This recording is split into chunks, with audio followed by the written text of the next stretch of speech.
Córdoba y pertenezco a la Secretaría de Comités Científicos de FAC, y para mí es un honor compartir este webinar con ustedes acerca de la hipertensión.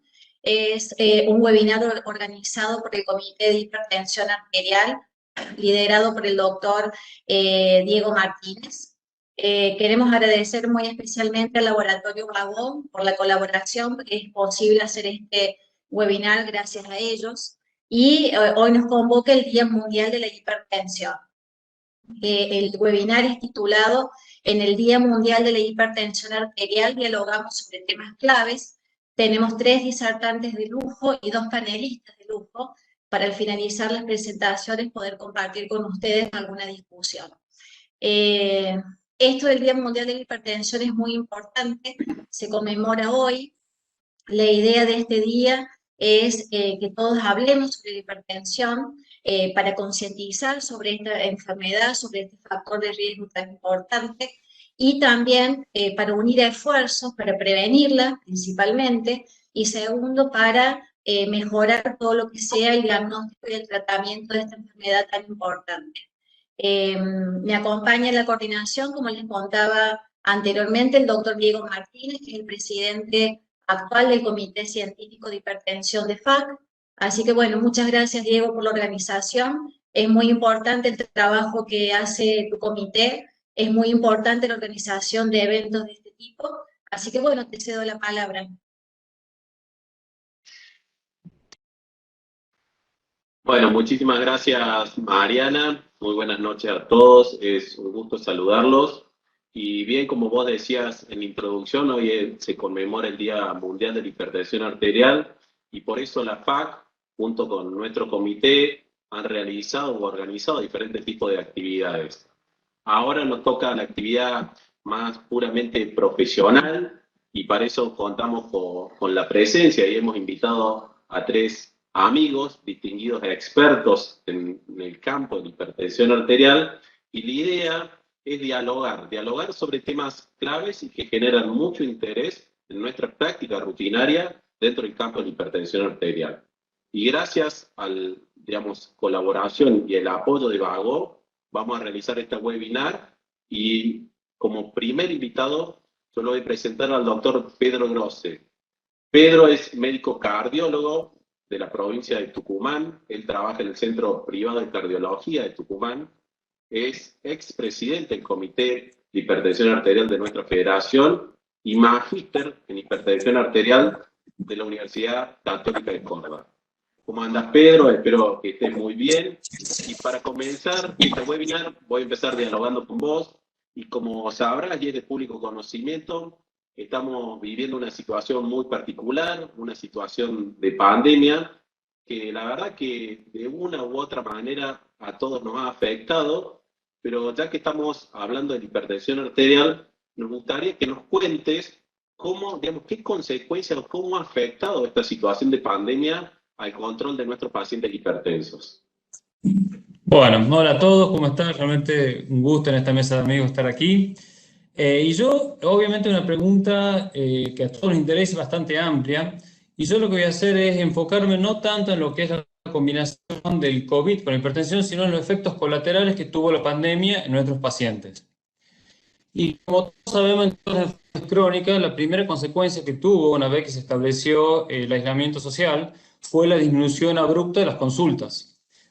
Podemos ver acá, este es un trabajo del centro donde yo trabajo. Vemos que de las consultas de guardia post cuarentena, es decir, en marzo, hubo una reducción de más del 55% de las consultas cardiovasculares globales, y de esta un 72% en hipertensión arterial. Y un estudio que se había hecho en la Fundación Favaloro demostró lo mismo, una reducción muy importante de las consultas por hipertensión arterial, mayor al 53%, y un dato muy interesante es que asociada a esta disminución hubo un incremento de las consultas por hipertensión grave. En lo que respecta a la evaluación en consultorio externo, el seguimiento de enfermedades cardiovasculares, un trabajo que se hizo en mayo de 2020 en nuestro país en pacientes con enfermedad cardiovascular, de los cuales más del 50% presentaban hipertensión. De aquellos que necesitaron asistir a una consulta, solamente logró hacerlo el 42%. El 60% que no pudo asistir fue casi un 70% por limitaciones de acceso y por miedo del paciente más del 15%. En lo que respecta a la receta, en este mismo grupo había mayor demanda, como podemos ver, el 72% necesitó receta y solamente un 13% no la logró conseguir. Este tipo de trabajo se hizo en todo el mundo, es un trabajo italiano que es muy parecido al anterior, y lo que me pareció muy interesante de este trabajo, que además de mostrar cómo hubo una dificultad en acceder al servicio de salud, el 5% de los pacientes se automedicó, y esto era 2 veces más frecuente en aquellos que tenían enfermedades crónicas no transmisibles. Pero obviamente no solamente los efectos colaterales están en relación a la accesibilidad al servicio de salud. Este es un trabajo que se hizo en nuestro país que evaluó en pacientes con enfermedad cardiovascular la incidencia de ansiedad y depresión.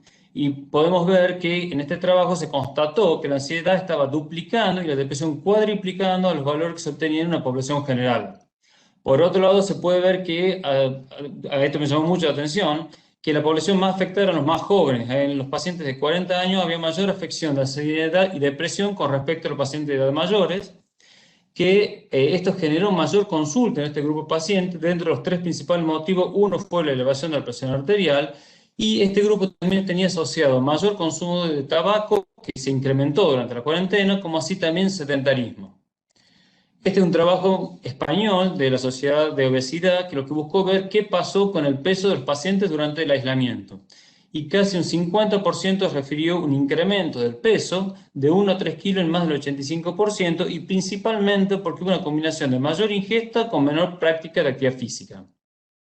Entonces, ahora que ya pasó un poco, ya estamos a un año de que se inició todo esto, indudablemente fue variando, pero siempre hubo un temor importante a la infección por COVID, pero me parece que hubo una falta de relación entre lo que fue el temor a la infección por COVID y todos los efectos que la enfermedad cardiovascular puede generarnos.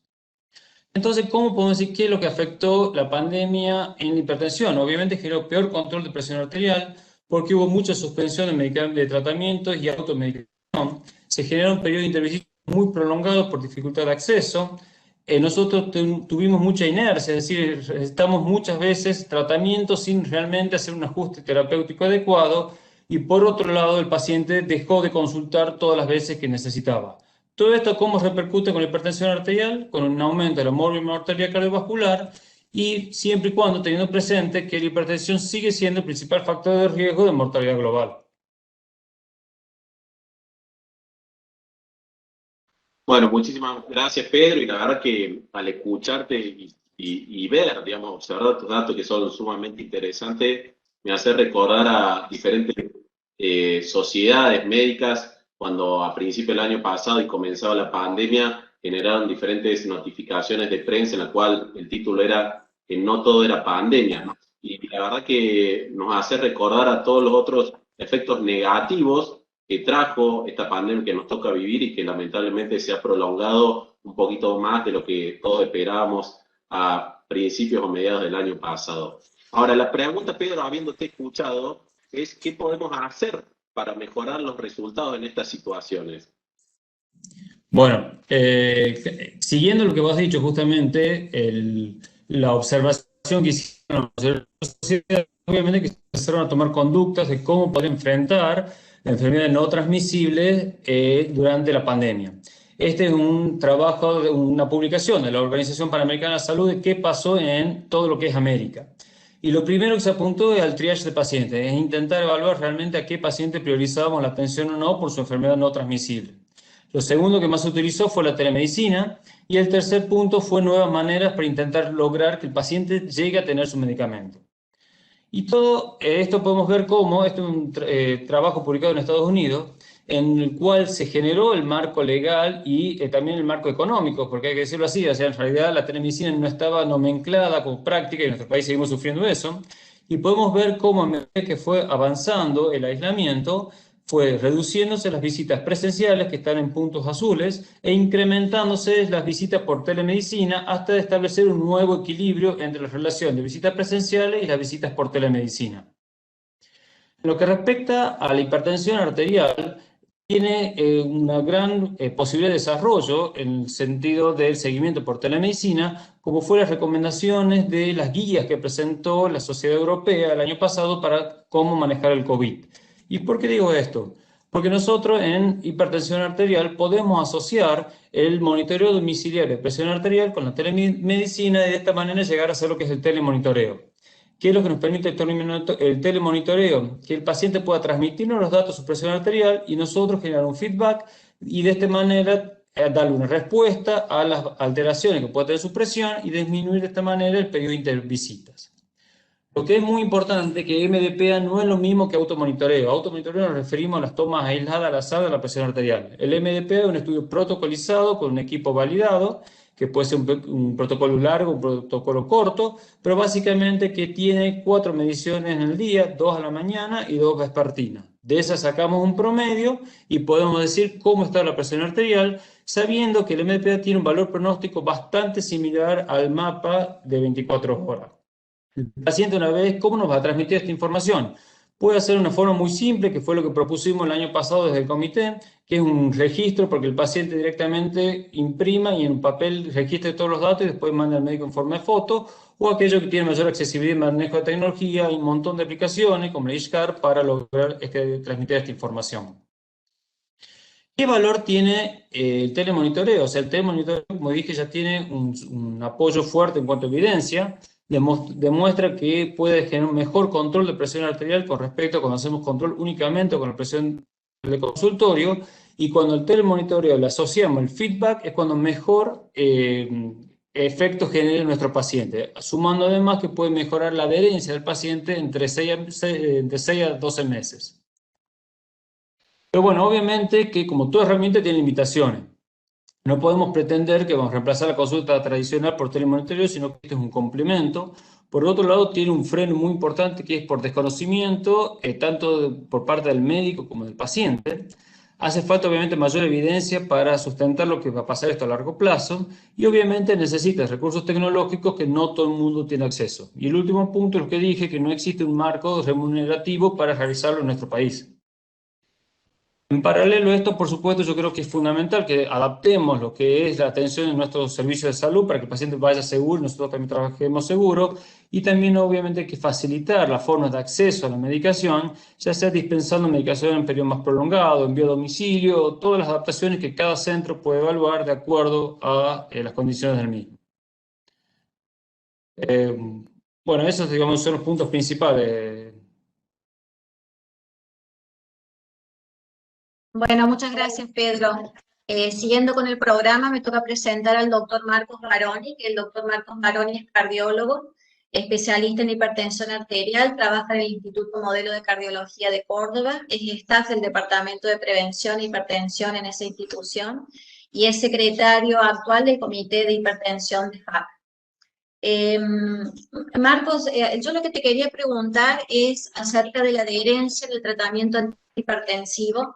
Es un tema que siempre nos convoca y que nos parece siempre de mucha importancia, porque si el paciente no cumple con el tratamiento, obviamente la mortalidad cardiovascular asociada a la hipertensión no la podemos modificar. Entonces yo te quería preguntar qué relación tiene la adherencia con el bajo control de la presión arterial según datos epidemiológicos en nuestro país. Bueno, gracias, Mariana. Bueno, feliz Día Internacional de Hipertensión, gracias a todo el Comité de Hipertensión Arterial. Muy buena la pregunta, Mariana, y vamos a lo más simple. Por eso te quiero mostrar un poco, como dijiste vos, los datos epidemiológicos, que realmente por ahí asustan un poco, hay que decir la realidad. Hay 2 estudios grandes en Argentina, el RENATA 1 y RENATA 2, que tienen 9 años de diferencia. Uno fue en el 2007 y el último fue en el 2016. Y terminemos viendo las conclusiones, Mariana, con respecto al conocimiento, el tratamiento y el control de la hipertensión. Solamente 1 de cada 3 hipertensos en Argentina, lo desconoce, y 1 de cada 4 hipertensos está bien controlado. Quiere decir que el 25% está bien controlado. Y si vemos RENATA 1 y RENATA 2, que hay 9 años de diferencia, ¿qué es lo más preocupante para mí? Que esos 9 años fueron totalmente fructíferos en un montón de estudios nuevos, en estratificación de riesgo cardiovascular, en aparatología mucho más moderna para detectar de manera temprana un montón de comorbilidades y la hipertensión, y ni hablar que hubo muchos avances en la farmacología, y sin lugar a dudas los médicos nos capacitamos en eso. Sin embargo, los resultados que tenemos realmente no son buenos. Entonces, un poco eso, obviamente que altera lo que es la adherencia. ¿Y cuáles son las verdaderas causas? Si nosotros nos centralizamos en lo que es la verdadera causa, la alteración de la adherencia, cometeríamos un error en echarle toda la culpa al paciente. Por lejos, el paciente no tiene toda la culpa, sino que es un poco lo que esto quiero representar en este slide, que está totalmente todo íntimamente relacionado. Y esto obviamente en todos los países, vamos a centralizarnos especialmente en nuestro país. Con respecto al paciente, es verdad que puede tener una mala adherencia, puede ser debido a reacciones adversas de las drogas, puede ser a costos elevados de la misma, o que se olvide por déficit de memoria del mismo paciente.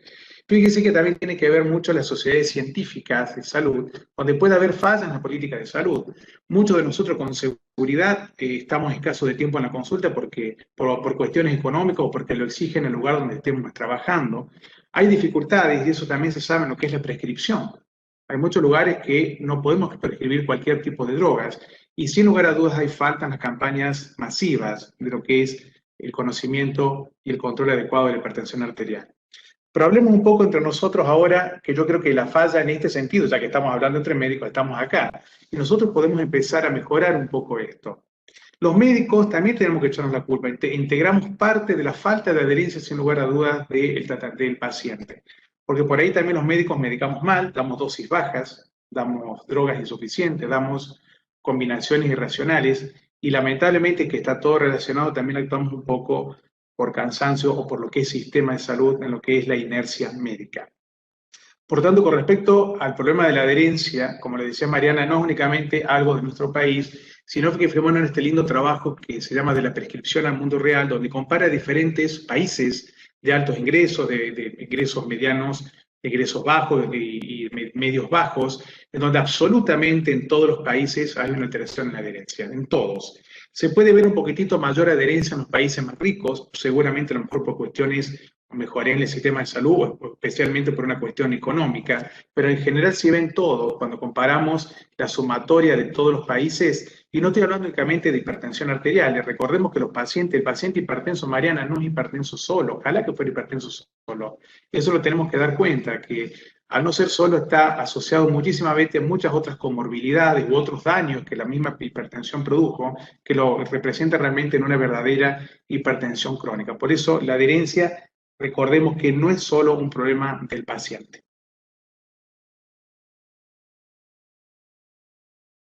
Perfecto, Marco, no, te entendimos perfectamente. Y siguiendo un poco con el tema del tratamiento de la hipertensión, ¿no? En este Día Mundial, ¿vos pensás que todos los pacientes hipertensos deberían iniciar el tratamiento con combinaciones farmacológicas?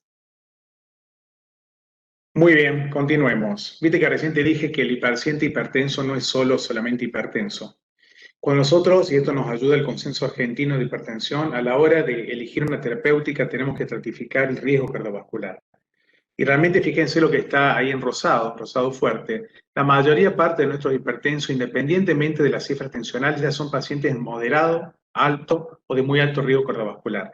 Como dijimos recién, es muy raro encontrar un hipertenso solo, virgen, solito. Siempre está asociado a 1, 2 o 3 factores de riesgo, muy relacionado a la obesidad, dilipemia, diabetes. Muchos de ellos ya tienen algún daño de órgano blanco, y ni hablar si tienen una condición clínica asociada como enfermedad cardiovascular o enfermedad renal. Por tanto, todo esto no lo digo yo, sino que lo dicen diferentes estudios que se han estudiado. Muchos de estos estudios se han hecho en pacientes de alto riesgo cardiovascular. Ahí tenemos estudios que son en diabéticos, pacientes de alto riesgo cardiovascular, pacientes con enfermedad renal crónica, de lo cual estos eran estudios protocolizados, muy seguido al paciente, donde había metas terapéuticas para lograr en estos estudios. En ninguno, Mariana, en ninguno de estos estudios eran pacientes protocolizados y bien seguidos, se pudo lograr la meta terapéutica con una sola droga. En todos los estudios fueron 2 a más drogas para lograr la meta terapéutica. ¿Y qué nos significa esto? Que por suerte, las guías comenzaron a modificarse, comenzaron a cambiar. Fijémonos en esta, que es la última guía europea de hipertensión, donde nos dice, hay un sentido lógico común. Si la mayoría de nuestros pacientes son de alto riesgo cardiovascular, sabemos que a mayor riesgo, más dificultad de poder tener una meta terapéutica, de lograr un buen control de la presión arterial. Entonces, ya nos dice la guía que prácticamente en todos los pacientes vamos a tener que, desde un inicio, la combinación terapéutica. ¿Para qué? Para mayor adherencia y mayor seguridad y mayor control. Esa combinación terapéutica las mejores, las preferentes, que también lo dice el consenso argentino, son los inhibidores del sistema renina-angiotensina combinados con un antagonista del calcio o combinados con un diurético. Y el consenso también ayuda a la adherencia, porque el consenso nuestro nos dice que se recomienda el uso de fármacos o formas farmacéuticas de acción prolongada que permite el tratamiento en una única dosis diaria para facilitar nada más y nada menos que lo que es la adherencia. Y hablando un poco de lo mismo, Mariana, viste que recién vimos el Renata 2 y dijimos que uno de solo cada 4 hipertensos estaba bien controlado, uno de cada 4. Fijémonos cómo estaban tratados esos pacientes. La mayoría de esos pacientes que dejamos que controlamos solamente el 25%, de los 1000 y pico de pacientes estudiados, el 73.4% estaba con monoterapia. Eso es un problema, es decir, nos está ayudando la guía, nos dice lo que tenemos que hacer. Y solamente el 26.6% recibía combinación de drogas. Pero también dentro de la combinación de drogas, la mayor parte de los pacientes tomaban medicación de drogas, tomaban combinaciones libres, que mucho no es que nos sirva, en buena hora que tengan combinación, pero es mucho más efectivo una combinación fija. ¿Y por qué es eso? Por sentido común. Entonces, cuando sacamos el sentido común y no manejamos el sentido común, y esto es para los pacientes, y esto es para las sociedades científicas, para los sistemas sanitarios y para nosotros los médicos, fíjese que si nosotros ya tenemos un paciente que ya tiene que comenzar el tratamiento de la hipertensión con 2 drogas o con 3 desde inicio, y a su vez está asociado a una dislipemia, a una diabetes, a una protección gástrica porque no tolera la medicación de por sí, obviamente que este es un ejemplo, necesita 6 drogas de base, y entonces vemos ahí que hay 6 pastillas. Y hoy la ciencia nos permite, y eso es extremadamente importante, que muchas de esas combinaciones se pueden dar en una sola pastilla, entre 2 o 3 pastillas. Por lo tanto, si ustedes le preguntan al paciente esta pregunta, ¿usted prefiere tomar 2 comprimidos diarios o 6? Yo creo que la respuesta está más que contestada, ¿no es cierto? Y esto ayudaría sin lugar a dudas a lo que es la adherencia. Y fijémonos en este estudio, que acá lo dice, que no es lo mismo la combinación terapéutica libre que la combinación terapéutica en una sola dosis. Fijémonos cómo mejora la adherencia en un individuo que justamente está medicado con una sola píldora. Entonces, un poquitito para completar un poco, Mari, las 2 preguntas que me hiciste, y quiero dejar algunas conclusiones. Principalmente hay que tener en cuenta que la adherencia terapéutica es un proceso sumamente complejo. No le echemos solamente la culpa al paciente. Somos varios los que estamos ahí metidos en este problema. El fármaco, la enfermedad en sí, el profesional sanitario, es decir, nosotros, y el sistema de salud, sin lugar a dudas, intervienen mucho en lo que es la adherencia. Y para ayudar un poco a ella, y hablando un poquitito de la importancia de cómo mejorar la hipertensión más en este día, el Día Mundial de la Presión Arterial, sin lugar a dudas, la combinación es mucho más efectiva, incluso a dosis baja. ¿Por qué? Porque la monoterapia a dosis alta. ¿Y esto por qué? Porque la combinación se dirige a diferentes mecanismos de acción, reduciendo la heterogeneidad de la respuesta y proporciona obviamente una respuesta mucho más pronunciada desde un inicio. La combinación, en especial en una sola píldora, obviamente que mejora sin lugar a dudas la adherencia, previene la inercia terapéutica sin lugar a dudas, y también se sabe que presenta menos reacciones adversas. Y vimos que dentro de los, como dijimos en Renata 2, solamente 1 de 4 está controlado. Los estudios sugieren que la combinación de fármacos desde un inicio controla la presión arterial en aproximadamente 2/3 más de los pacientes, o sea que es fundamental. Y ya para terminar, la gran mayoría de nuestros pacientes, por lo tanto, no queda duda que deben iniciar su tratamiento antihipertensivo con combinación terapéutica, que es uno de los caminos, Mariana, para mejorar la adherencia, pero obviamente no es el único. Perfecto, gracias Marco. Aprovecho, te hago una pregunta. No sé, cuando vos pusiste inercia médica, es una frase que es fuerte, ¿no? Que a todos nos pasa indudablemente, y bueno, nosotros no estamos para tener inercia médica, sino que tenemos que actuar. Pero en la práctica habitual hay un grupo de pacientes donde es como que cuesta empezar, por así decirlo, con las combinaciones, por más que uno vea cifras altas o vemos mapeos de 24 horas, presiones muy altas, y bueno, y lo vemos al paciente, no sé, con riesgo de hipotensión ortostática, gente que ha tenido un síncope. ¿Qué dicen las guías o qué nos puedes decir de esta situación que lo vemos todos los días en el consultorio, ¿no? No es una cosa excepcional. Bien, Mariana, sí, eso está estipulado. Es muy buena pregunta. Pues fíjate que, ya lo pasó el slide, pero en eso que la Sociedad Europea indica iniciar combinación terapéutica de una. Al lado, en un gráfico más pequeño, dice que obviamente, y tenés razón, dice, son los menos, pero existen, que tenemos que pensar en iniciar monoterapia en algún grupo de pacientes. Ahí doy razón con vos. ¿A quién se indica iniciar monoterapia? En aquel paciente que tiene bajo riesgo, que son los menos, pero existen, obviamente que existen. Bajo riesgo y cuando las cifras tensionales no superan los 150 milímetros de mercurio. Y hay otro paciente que genera más duda y más temor. El paciente anciano y frágil. Ahí sí estoy de acuerdo con vos.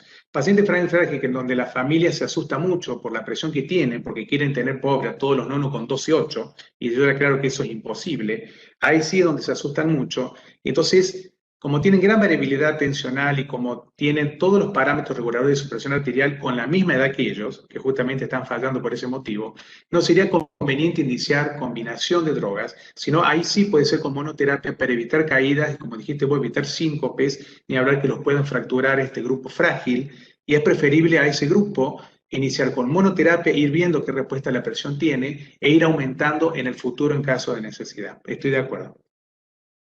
Perfecto, muchas gracias. Bueno, gracias Marco, y la verdad que coincido con Mariana. El término inercia médica es algo en lo cual por ahí le deberíamos dar un poquito más de importancia. En algunos momentos es como que le escapamos y debemos hacer un poquito de autocrítica, y no solamente la inercia, todo lo que nos has mostrado de la adherencia, que cada vez cobra más importancia y recién ahora le estamos dando el lugar que corresponde. Seguro vamos a charlar un poquito más al final, pero ahora voy a presentar a nuestro último invitado, nuestro último disertante, que es el doctor Nicolás Rena. Nicolás es el actual vicepresidente primero de la Sociedad Argentina de Hipertensión Arterial. Nicolás es expresidente de este comité de la Federación Argentina de Cardiología. Es secretario de posgrado Ciencia y Técnica de la Facultad de Medicina de Cuyo y es coordinador de la unidad coronaria del Hospital Español de Mendoza.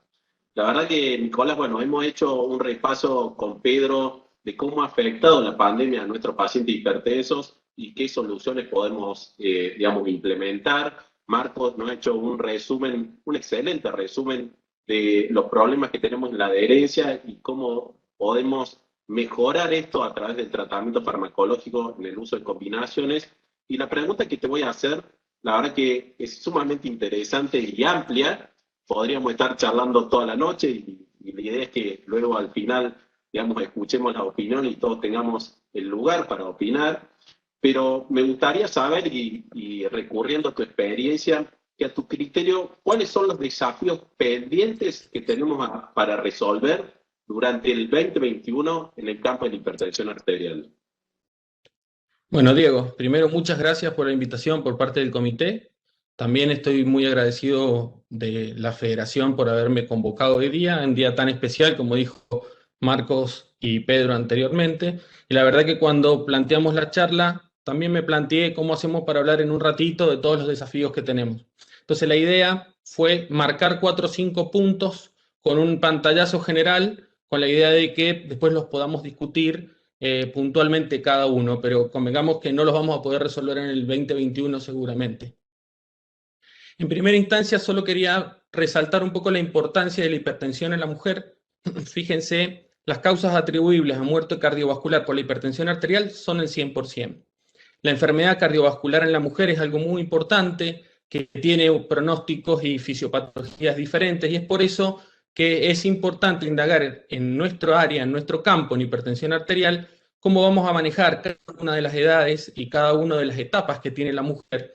Y para todas no tenemos la respuesta de cuál puede ser nuestra respuesta terapéutica, estilo de vida o cómo ayudarla.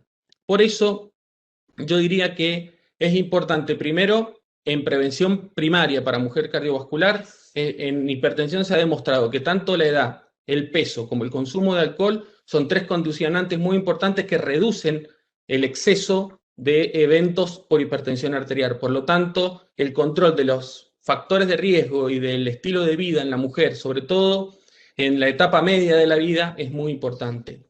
La modificación del estilo de vida en la mujer es un poquito más importante que en el hombre porque genera más cambios. Y yo podría decir que en esto el desafío probablemente tenga que ver con las lagunas en el conocimiento que tenemos en 3 o 4 cosas que son importantes.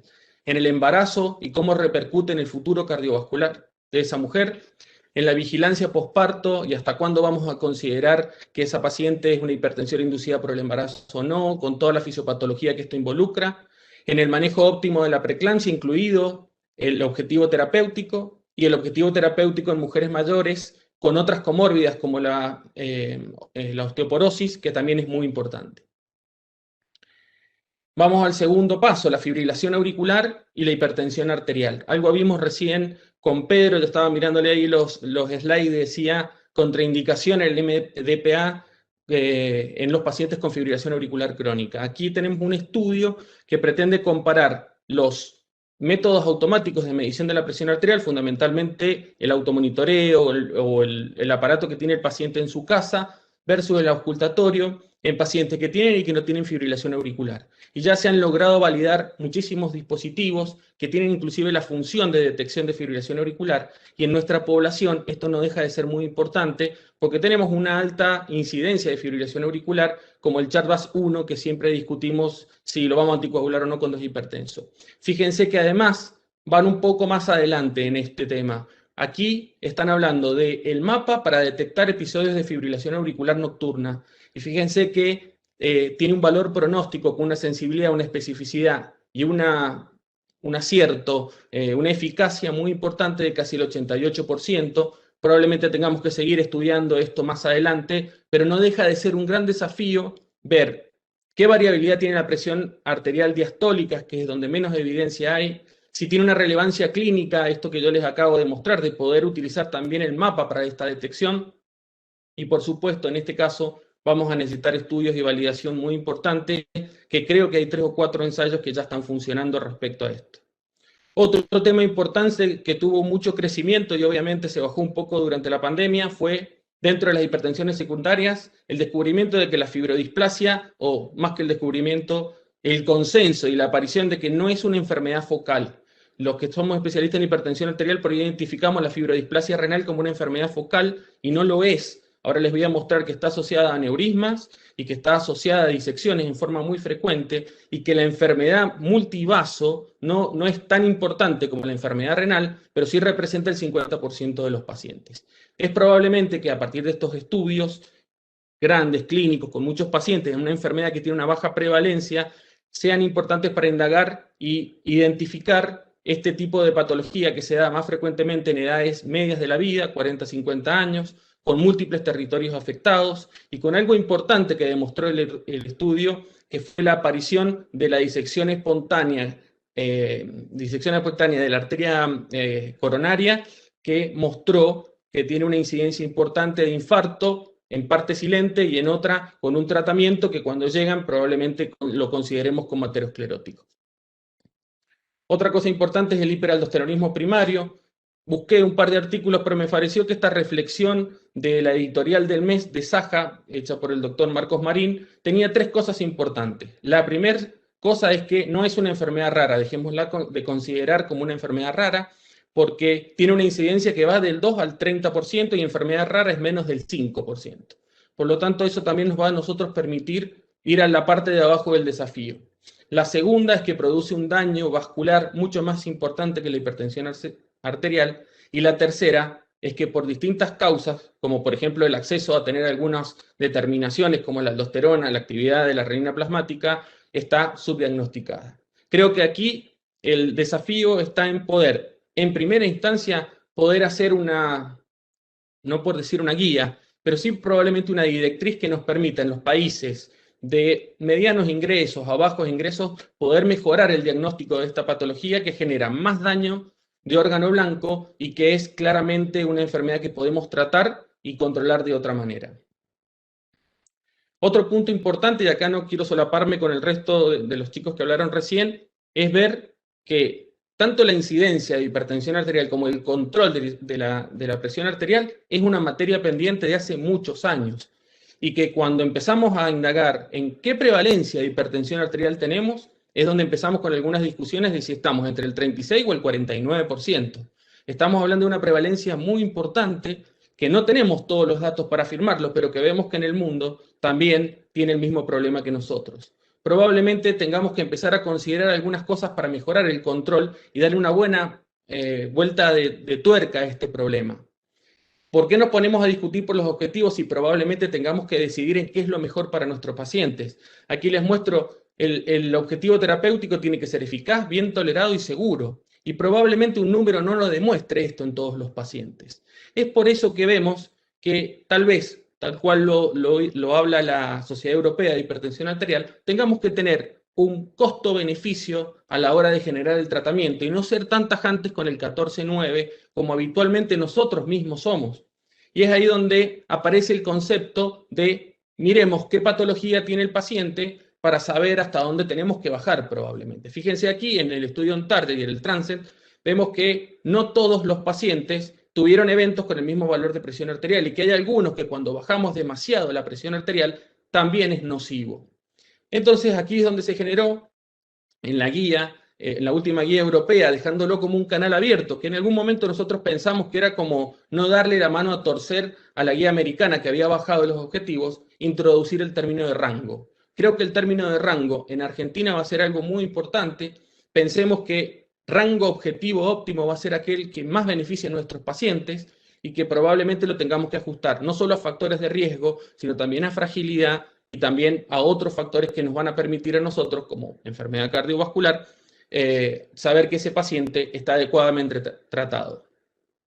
Otra cosa importante que vimos recién con Marcos es incumplimiento primario de los fármacos recetados. Eso es no tener adherencia. Y en todos los estudios ronda de alrededor del 30%. Hicimos un estudio de adherencia en Argentina y donde extrapolamos los datos del CORCOVID, que fue un estudio que hizo la Sociedad la Sociedad Interamericana de Cardiología, y teníamos arriba del 68%, tenía 69% el estudio que hizo Saja. Entonces estamos hablando de que hay un incumplimiento importante. Coincido con Marcos que esto no es solo un problema del paciente, pero nosotros tenemos que ir y avanzar sobre esto, porque 1 de 4 pacientes no está adherido al tratamiento y menos que menos tiene una persistencia en el tratamiento. Y fíjense que podemos identificar que la edad es un factor importante, en el cual tenemos como una curva que entre los 60 y los 70 años tenemos una mejor adherencia y después claramente empeoran los extremos de la vida.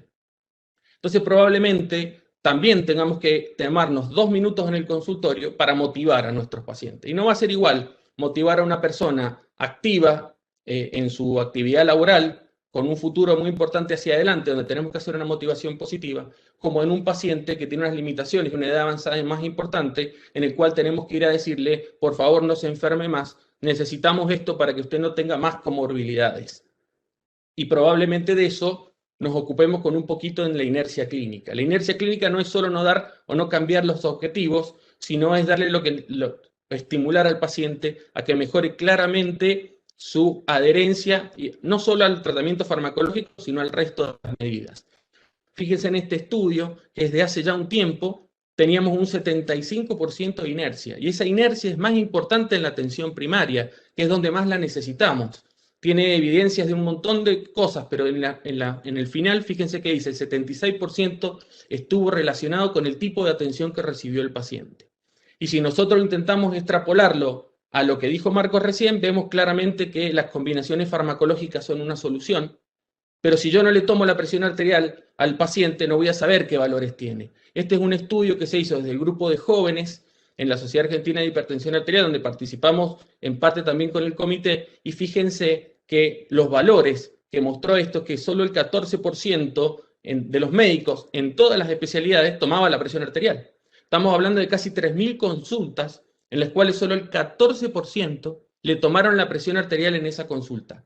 Podemos hacer la salvedad que fue el 14% la registró, y estoy de acuerdo, pero no deja de ser un número que alarma y mucho. Y eso también es muy variable con respecto a la edad, porque si el paciente no nos insiste que le tomemos la presión arterial, como en la primera barra que tenemos aquí, probablemente tampoco lo hagamos. Entonces, como grandes desafíos tenemos no tomar la presión arterial, sino grandes desafíos es identificarnos con el paciente, educar al paciente, elegir adecuadamente el rango al cual yo voy a llevar a ese paciente en el tratamiento y con qué drogas, y elegir la mejor droga para que el paciente se sienta cómodo, no tenga efectos adversos y no tenga rechazo a esa terapéutica. Fíjense, 2 palabras de COVID. COVID es una pandemia, la hipertensión es otra pandemia. Estamos frente a lo que se llama una sindemia. Esto es, problemas sinérgicos que no solo afectan la salud, sino el contexto social y económico. El otro día estaba leyendo un paper que hablaba de que algunos pacientes no se ponían la vacuna porque eran hipertensos, algunos habían tenido reacciones como crisis hipertensiva. Hay mucho que ver por esto, pero creo que lo más importante es el tsunami que viene posterior, que es lo que mostraba Pedro más adelante, que lo vamos a empezar a ver de a poco y que no sé si vamos a poder estar a la altura desde el punto de vista sanitario para poder contener los estragos que está generando esta pandemia. Dos cosas sobre el futuro, lo bonito y poco alcanzable suele ser: necesitamos una transformación digital claramente de la medicina, porque como vamos no anda. Además necesitamos utilizar algunos datos de la inteligencia artificial, como les mostró Pedro, algunas APP, hay que buscar la vuelta de qué le vamos a dar a nuestros pacientes, porque no estamos en Europa, estamos en Argentina. Tenemos que esperar la revolución en terapéutica como la tuvo, por ejemplo, la dislipemia. Ya hay edición de genes asociados a los PCSK9 a través de las CIRCAT9, que corta y modifica y edita el gen del sistema renin-angiotensina-aldosterona, con resultados que yo les diría que por ahora son demasiado preliminares, pero probablemente necesitamos ese avance para poder tener la revolución que tuvieron otras patologías. Necesitamos transformar los sistemas de salud y probablemente tengamos que involucrarnos. Y por último, hay que trasladar la ciencia a la población.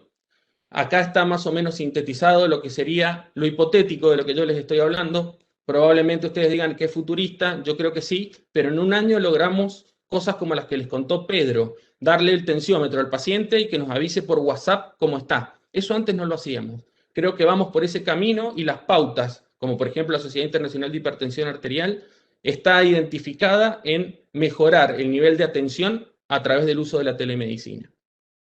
Entonces, como conclusión, tenemos un amplio campo sobre el que tenemos que actuar. Creo que lo que nos urge es hacer un adecuado diagnóstico de nuestro paciente para adaptar lo que tenemos hacia él y acompañarlo en el pequeño y gran problema que tiene en este momento y lo que va a tener en el futuro cuando termine toda esta ola del COVID. Las perspectivas futuras ojalá aparezcan, pero vamos a tener un tiempo para que ello ocurra. Una pequeña reflexión solo para el final. Cuando uno dice ¿quién quiere cambiar? Somos todos. Cuando uno dice ¿quién va a cambiar? No estamos nadie. Y cuando uno dice ¿quién quiere liderar el cambio? Probablemente no aparezca ninguno. Gracias. Bueno, muchísimas gracias, Nicolás. Y antes de darle lugar a Mariana para que presente los panelistas, la voy a interrumpir, porque la verdad creo que en unos breves minutos nos han mostrado desafíos, los cuales sin ninguna duda todavía debemos aprender mucho para mejorar. Me gustó mucho el término rango, la cual mencionaste, que creo que va un poquito de la mano, podemos relacionar con la charla de clausura, si no me equivoco, que dio el doctor Brian Williams en el Congreso Argentino de Hipertensión Arterial, cuando mostró, digamos, por ahí no tanto en términos específicos, sino en ciertos rangos de valores que debemos tratar de obtener, y también una conclusión muy importante que después la vamos a charlar, que más allá de los desafíos que tenemos por mejorar, creo que lo simple sigue siendo lo esencial, o sea, motivar el diagnóstico y el control, y muchísimas cosas que todavía debemos seguir haciendo hincapié para mejorar y después, sin ninguna duda, trabajar sobre los desafíos que vos nos nombraste. Mariana, te doy lugar para que dialogues y presentes con los panelistas. Sí, muchas gracias. Bueno, yo los quiero felicitar a los tres. Nos han dado muchos datos, nos han hablado muy bien, muy interesante todo lo que nos han contado. A mí me dejan pensando en muchas cosas que han mencionado. Para no ocupar yo todo el lugar, presento a una de nuestras panelistas, que es la doctora Marcela Tripolone. Ella es cardióloga, miembro de la Sociedad de Cardiología de La Rioja y es prosecretaria del Comité de Hipertensión de FAC.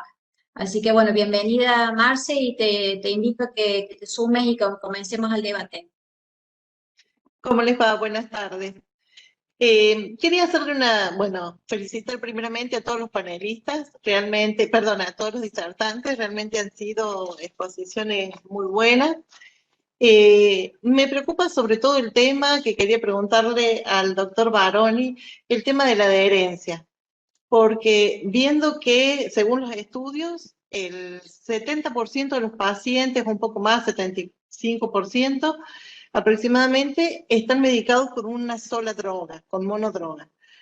y siendo que el porcentaje, según las guías, que deberían estar medicados con una sola droga son los de bajo riesgo y hipertensión nivel 1, que es un pequeño porcentaje, no sé si llega al 4 o 6%, esa brecha, ¿cómo solucionamos esa brecha? Que es prácticamente un 70% de la población que debería estar medicada con combinación de drogas, es muy grande, no es decir 10%, 15%, es 70%.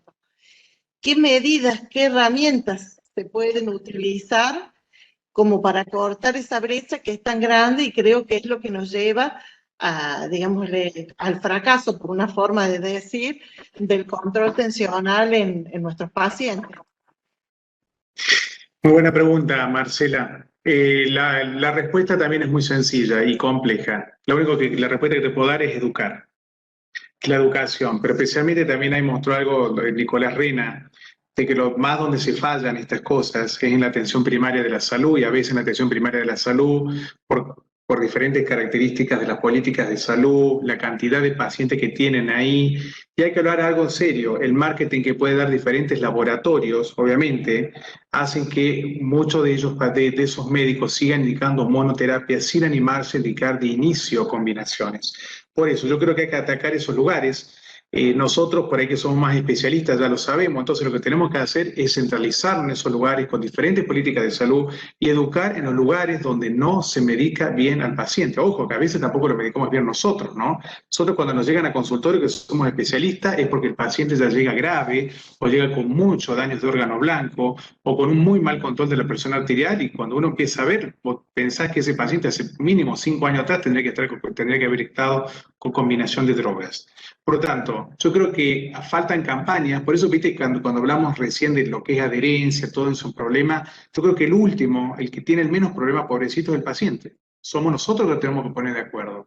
Los sistemas de salud por un lado, los médicos por otro, y no queda otra opción que educar a aquel grupo, especialmente prevención primaria, lo que hace la atención primaria de la salud, que existen las combinaciones terapéuticas como tratamiento antihipertensivo. Educar, educar y educar y darle evidencia científica para que se animen de inicio en dar especialmente combinaciones desde un principio, Marcelo. Para mí no queda otra opción.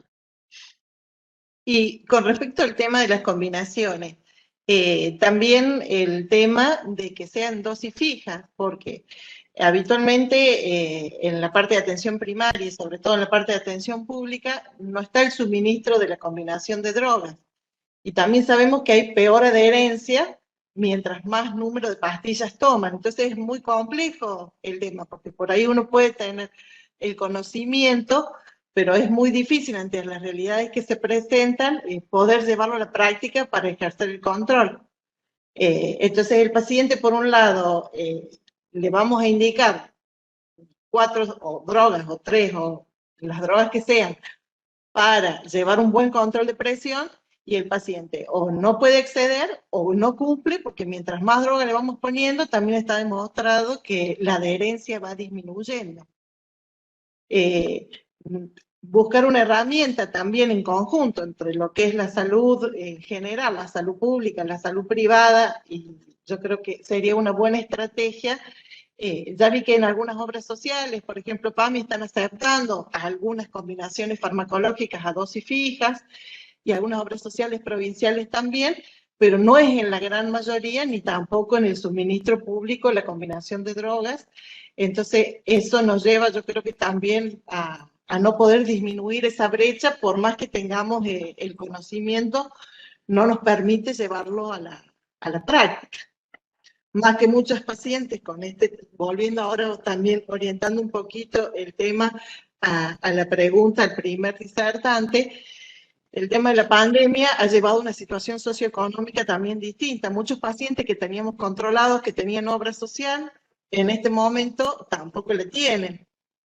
Entonces, es cambiar la medicación para medicamentos que puedan tener acceso, puedan cobrar, entonces eso nos lleva a un retroceso también en los tratamientos de pacientes que teníamos ya, digámosle, con un tratamiento óptimo, con combinación de drogas y a dosis fija. Como preguntando al primer panelista, ¿qué herramientas cree que podemos empezar a utilizar como para hacer un tamizaje y ver cómo está la situación ahora y cómo podemos, qué controles sugiere para los pacientes, tanto los que no se han controlado como los que han cambiado su situación, qué controles sugiere a los pacientes o a los médicos que solicitemos a nuestros pacientes para hacer una reevaluación de la situación de hipertensión en la que se encuentran los pacientes actualmente. Bueno, Marcela, sí, la verdad que yo creo que lo que vos planteás, digamos, es toda la situación, digamos, económica que se presenta a nivel país, tiene unos cambios abruptos de las situaciones poblacionales. Como hemos visto, la pandemia también generó un gran cambio en lo que son el tratamiento no farmacológico, que para mí ahí es donde podemos apuntar mucho de intentar establecer, digamos, las condiciones iniciales del paciente, descenso de peso, actividad física, y que como todos sabemos eso va a potenciar la efectividad de algún tratamiento farmacológico. En cuanto a qué puede hacer el paciente como para intentar mejorar, bueno, es muy importante obviamente que tiene que de alguna manera mantener los controles, que yo creo que eso es fundamental. Hay que vencer la barrera de que muchos pacientes nos están diciendo que no van a controles por miedo a contagiarse en el centro asistencial, en caso de que no pueda ser por telemedicina, pero lo más importante va a ser esto, el orden en la vida del paciente y que de alguna manera no deje de asistir y buscar la forma de que pueda hacer su control para ver cómo podemos adaptar el tratamiento a las drogas disponibles a través del sistema público o que pueda acceder al paciente.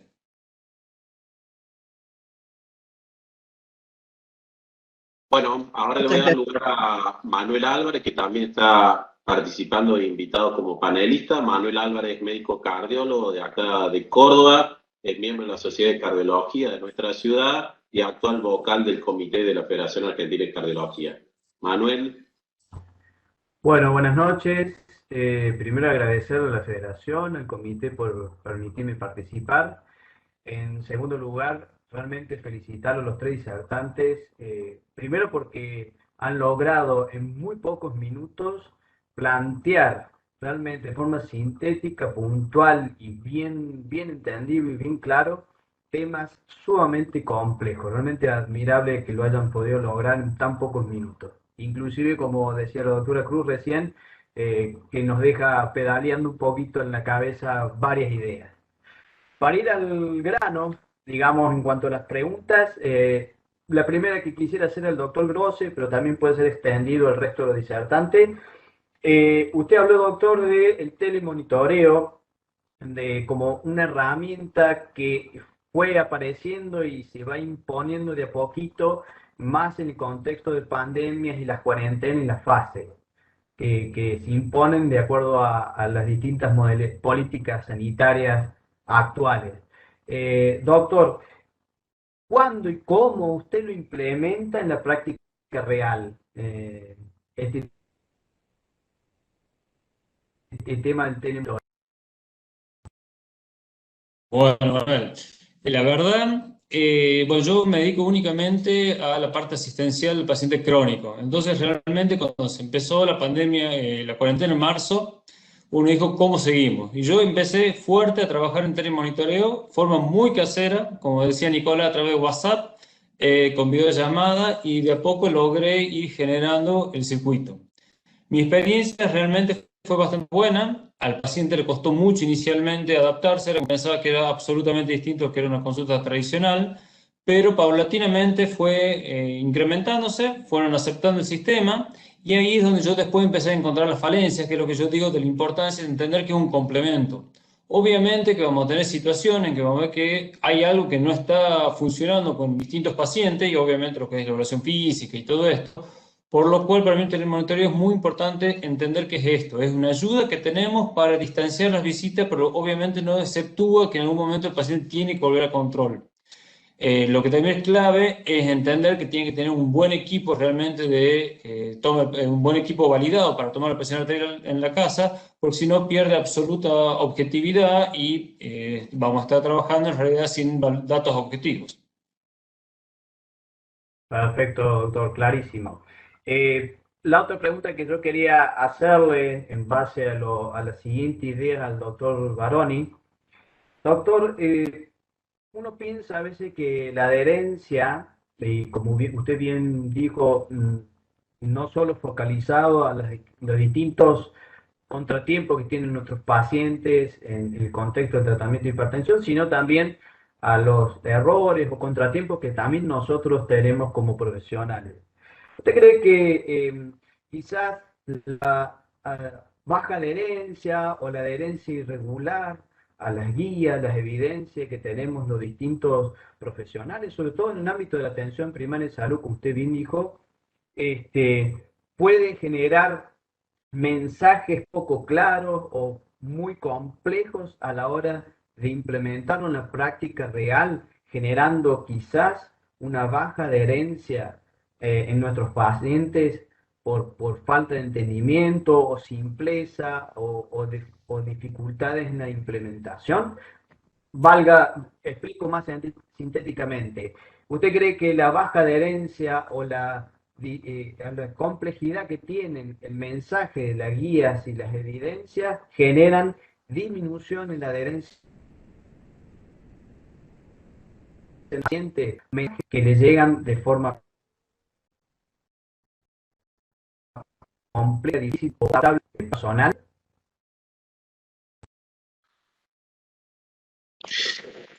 Es una linda pregunta. Yo creo que nos tenemos que adaptar, Manuel, lo que es la República Argentina. Estamos trabajando en la República Argentina.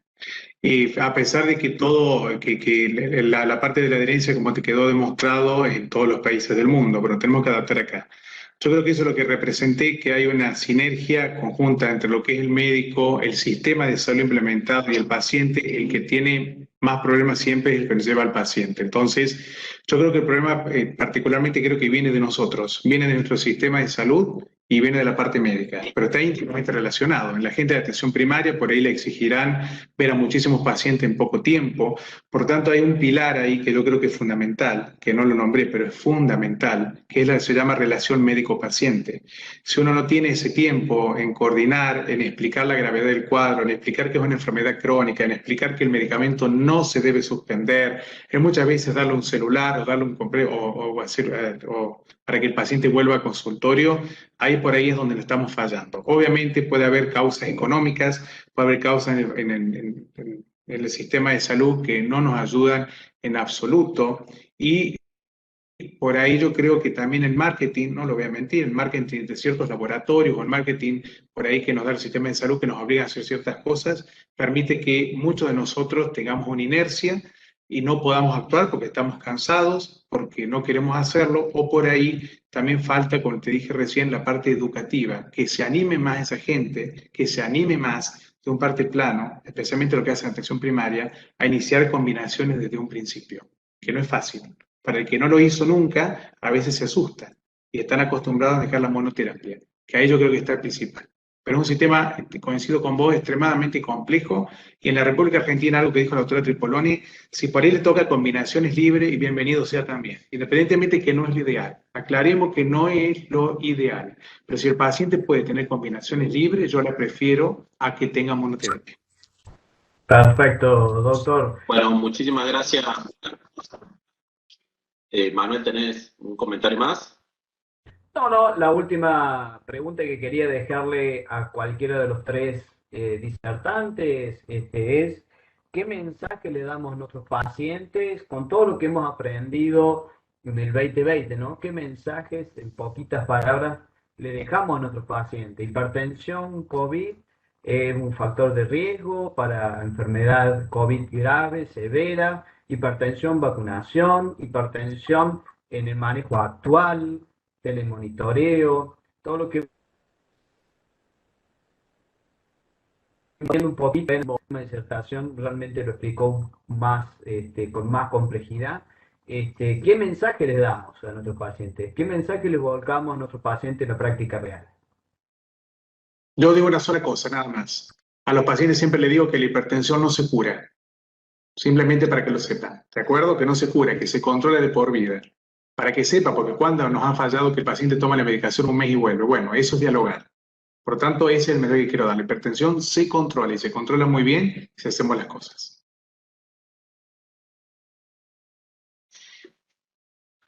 Bueno, también hay muchas preguntas del panel que de una u otra manera están siendo respondidas y van en coincidencia a lo que estamos dialogando, pero para ir cerrando nos quedan 1 o 2 minutitos, creo que está bueno que hagamos estos 2 minutitos que nos quedan, digamos, de un tipo, todos participamos, y me gustaría preguntarle a Nicolás, como le mencioné anteriormente, me gusta mucho y me parece sumamente interesante el término rango, y todo rango tiene un máximo y un mínimo, y por ahí esto nos habla de por ahí, digamos, a futuro, de eliminar valores enteros o específicos para cierta población en particular y, digamos, utilizar más franjas, digamos, de cifras de tensión arterial.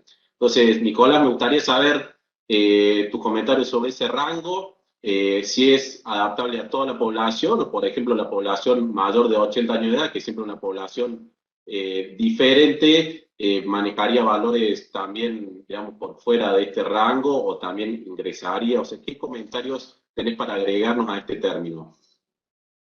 Mira, creo que en esto los europeos son un poco más pioneros. No sé si con la intención de que tiene actualmente, pero el rango es 140-130 para la sistólica, 90-80 para la diastólica, que es como decirte la vieja guía versus los americanos, nos ponemos en el medio y vemos cómo está.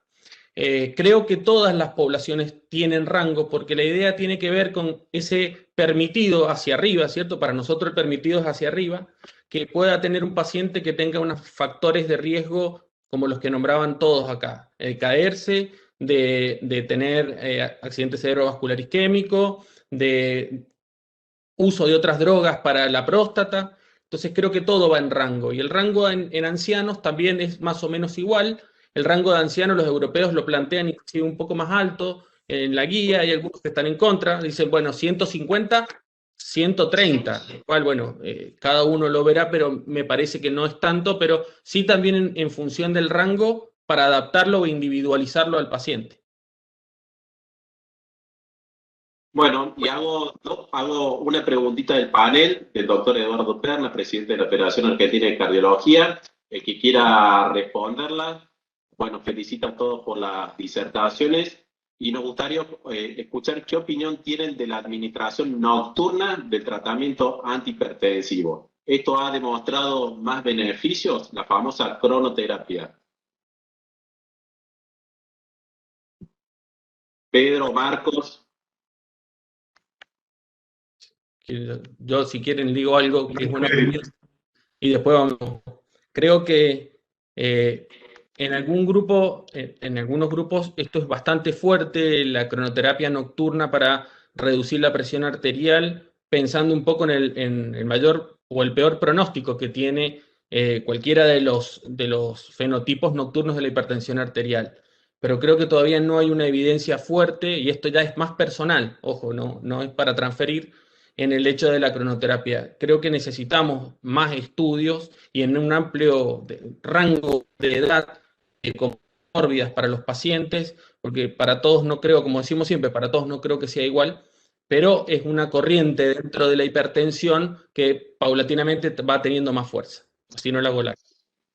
Otra pregunta que creo que Pedro puede responder, del doctor Luis Muti.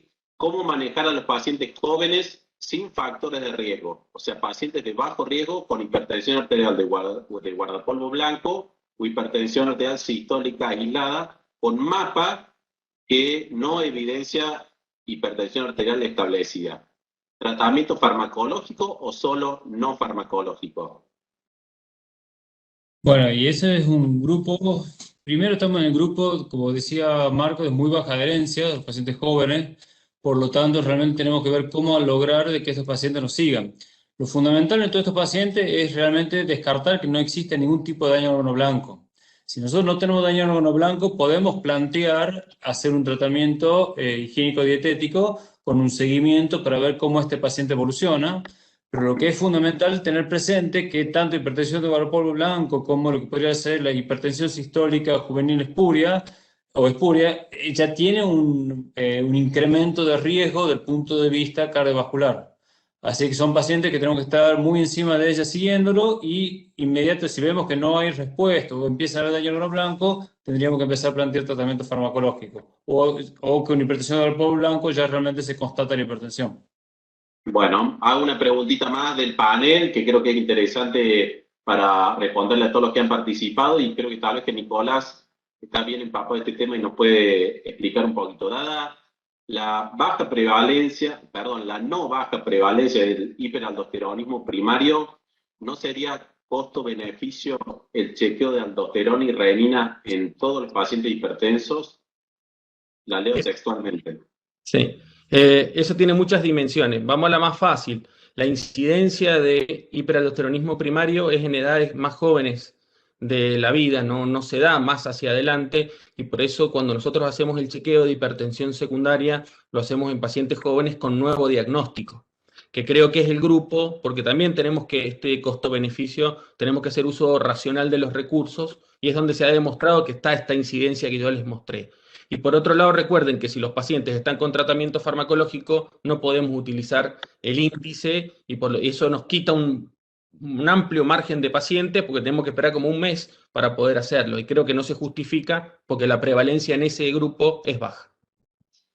Perfecto. Y el último comentario que me gustaría escucharlo de Marcos es, digamos, le vamos a responder y agregar al doctor Alejandro Amarilla, que más allá de felicitar a la participación de todos nosotros, nos sugiere hablar un poquitito de la actividad física y el beneficio que otorga esta prescripción en los pacientes hipertensos. ¿Querés a grandes rasgos, Marcos, explicar en unos minutitos y cerramos? Bueno, gracias, doctora Amarilla, tiene razón, porque nosotros hablamos de farmacología, pero sin lugar a dudas, siempre, absolutamente siempre, tiene que ir medidas no farmacológicas. Siempre. Está justificado que una actividad aeróbica rutinaria, el descenso de sodio en la dieta, la incorporación de más potasio, eso activa, obviamente está clasificado que baja científicamente en milímetros de mercurio en la presión arterial. Por largo, recién una de las preguntas era, paciente de bajo riesgo si lo hacemos. Sin lugar a dudas, si el paciente no hace medidas no farmacológicas, posiblemente no tengamos buenos resultados a pesar del tratamiento farmacológico. Tratamiento farmacológico, siempre digo a los pacientes, es una segunda opción que la tenemos que tener y la vamos a tener en muchísimos de los pacientes. Pero sí o sí, las medidas no farmacológicas son fundamentales. La implementación de la dieta DASH está todo justificado. La actividad física y el descenso de sodio, posiblemente baje, está científicamente alrededor de 10 milímetros de mercurio. Y para los datos, para ustedes, y seguramente lo saben, la incorporación de sodio en la alimentación diariamente, que es esencial para vivir, son 5 gramos. Ahora, el promedio de los argentinos va entre 10 a 13 gramos diarios. Sé que es una locura. La única buena noticia, haciendo una broma, que no nos va a faltar el trabajo a nosotros, pero el resto, obviamente que hay que tener muchísimo cuidado en las medidas no farmacológicas. Es muy buena esa pregunta, que por ahí no la tomamos en cuenta, pero para mí es un pilar en el tratamiento. Bueno, creo que acorde al tiempo, no sé, Mariana, si tenés algún otro comentario, si no te dejo cerrar. Yo solamente agradecerles a todos, creo que, digamos, conmemorando el Día Mundial de la Hipertensión Arterial y la importancia de esta enfermedad, más allá de todas las actividades que ha realizado nuestra federación para la comunidad, dentro de lo que es el índole, digamos, profesional o médico, creo que hemos tenido una muy linda e interesante, digamos, webinar. Creo que hemos aprendido muchísimos, así que solamente agradecerles, saludarles y le doy lugar a Mariana para que cierre, digamos, el evento y agradecerle nuevamente a los laboratorios Vago por estar presentes. Bueno, no, simplemente agradecerles a todos. Desde FAC promovemos todo este tipo de actividades. Es muy importante lo que hemos hablado hoy día. Quedará para otra vez todo lo que sea respecto a la prevención de la hipertensión arterial, que siempre hablamos del tratamiento, de la adherencia, daño de órgano blanco y demás, y bueno, insistir en las medidas preventivas para este factor de riesgo tan importante.